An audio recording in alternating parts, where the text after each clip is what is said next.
Assalamualaikum warahmatullahi wabarakatuh. I'm Rafikin Yoh Birizwan Yoh and 273283 is my metric number.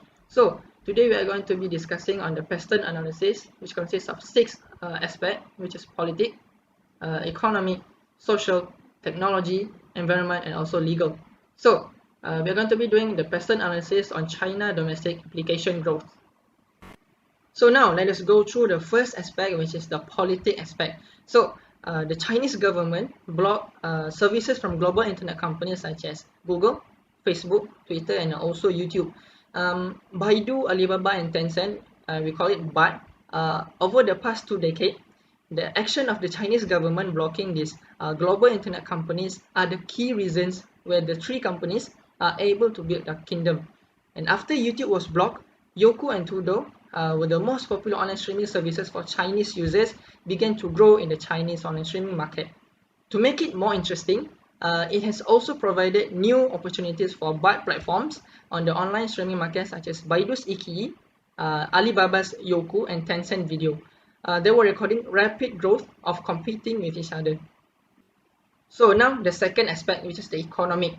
So there are fierce competition between TikTok, Facebook, Instagram, and also YouTube. So the number of downloads between TikTok, Facebook, and Instagram are 634 million for TikTok, 710 million for Facebook, and also 441 million for Instagram. So these numbers will greatly affect on how much revenue they can collect. So the more numbers of downloads, the more number of users, the more revenue they will be collecting. So let's take a look on YouTube earnings and TikTok earnings. So YouTube earned a total of 15.1 billion through their advertising revenue in 2019, which is an increment of 86% compared to their revenue in 2017, while TikTok recorded a total of 176.9 million revenue in 2019.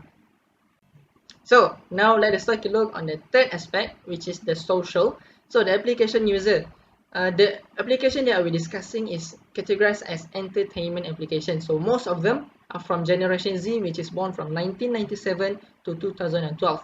So based on the age group of Douyin users, a total of 52.8% users are from Generation Z.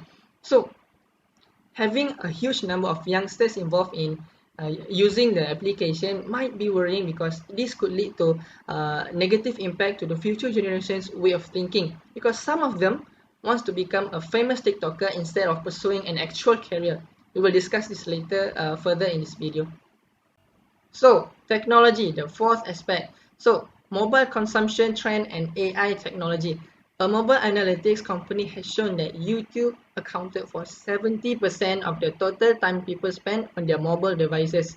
Statistics report on the internet development in China shows the number of internet users in China exceeded 822 million in 2018, and 96.3% of them were the number of mobile internet users.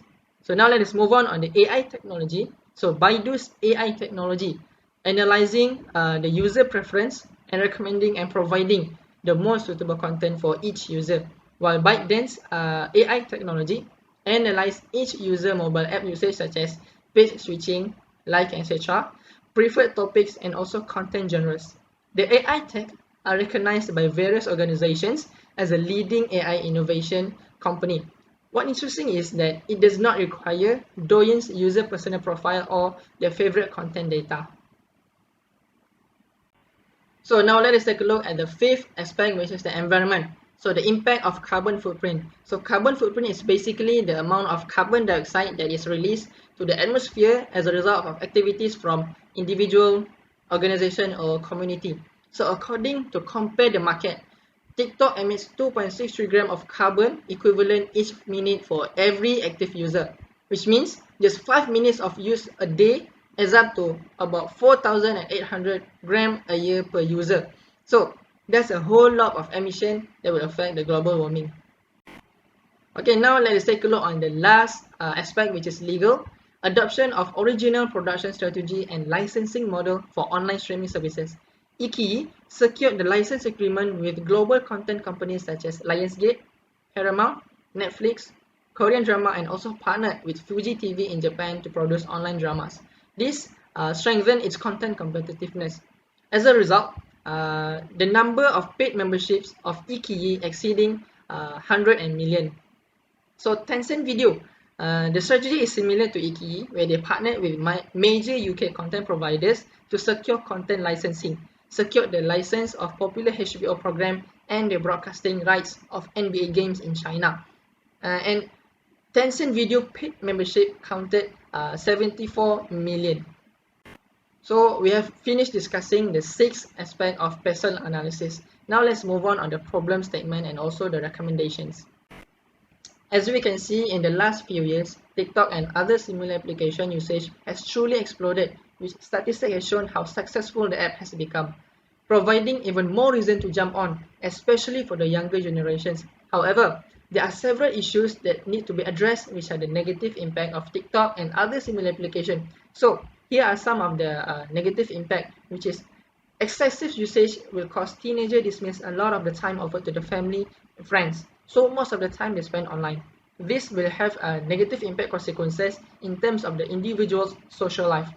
Some users not being aware of the duration spent online and that the time allocated for the study is diminished. In their minds, an addiction is created on viewing as many videos as possible, and thus the notion of time is lost.